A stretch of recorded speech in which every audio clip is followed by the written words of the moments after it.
আমরা জানি যে চীনের অর্থনীতি বর্তমান সারা বিশ্বকে গ্রাস করে নিয়েছে অক্টোপাসের মতো।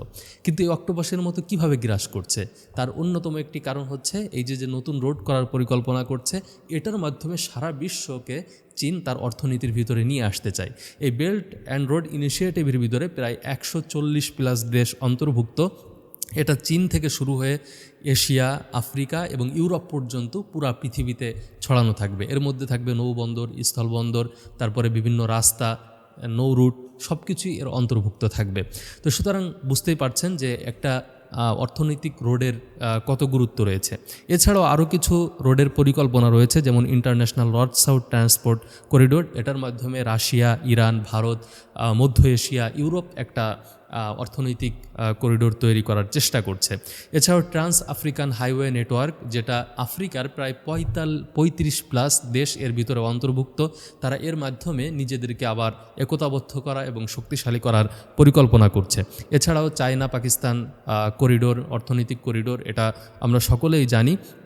এবং 2023 সালে গুরুত্বপূর্ণ যে নিউজটা এসেছিল আমাদের সামনে, যে India middle east Europe economic corridor তৈরি করা, মানে ইন্ডিয়া থেকে এটা শুরু হবে, তারপরে ইরানের মধ্য দিয়ে, তারপরে আরব আমিরাত, সৌদি আরব এবং ইসরায়েলের মধ্য দিয়ে এটা ইউরোপে যাবে।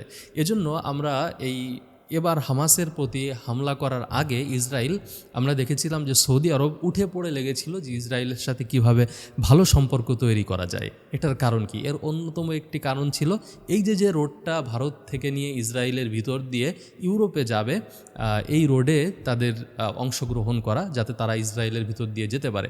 এজন্য প্রায় তারা ইসরায়েলকে স্বীকৃতিও দিতে যাচ্ছিল, এমন একটা পর্যায়ে পৌঁছে গিয়েছিল।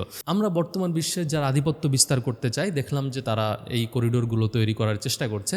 কিন্তু মুসলিম বিশ্বর যে সকল দেশ আছে, তাদের নিজেদের ভিতরে ঐক্য তৈরি করার জন্য বা বাণিজ্যকে বৃদ্ধি করার জন্য আমরা ওরকম কোনো রুট দেখি নাই বা ওরকম কোনো পরিকল্পনাও দেখি নাই। কিন্তু সম্প্রতি আনাতোলিয়া ডিপ্লোমেসি ফোরামে ইন্দোনেশিয়ার প্রেসিডেন্ট সহ মুসলিম বিশ্বের অনেক প্রেসিডেন্ট এসেছিল, অনেক দেশের বিভিন্ন নেতারা এসেছিল। তো সেখানে এই ঘোষণা এসেছে যে তুরস্ক থেকে ইন্দোনেশিয়া পর্যন্ত তারা একটি রোড তৈরি করতে যায়, যেটা হচ্ছে পিস অ্যান্ড ডেভেলপমেন্ট রোড।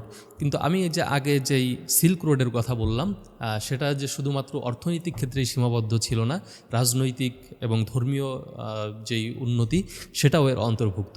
তো সুতরাং আমরা যদি এই রোডটার বাস্তবায়ন দেখি মুসলিম বিশ্বে, তাহলে এটা মুসলিম বিশ্বকে অনেক অনেক শক্তিশালী করবে এবং এটার মাধ্যমে শুধুমাত্র মুসলিম বিশ্বের বাণিজ্যিক উন্নয়নই হবে না, বরং তারা একতাবদ্ধ হওয়ার একটি সুযোগ পাবে।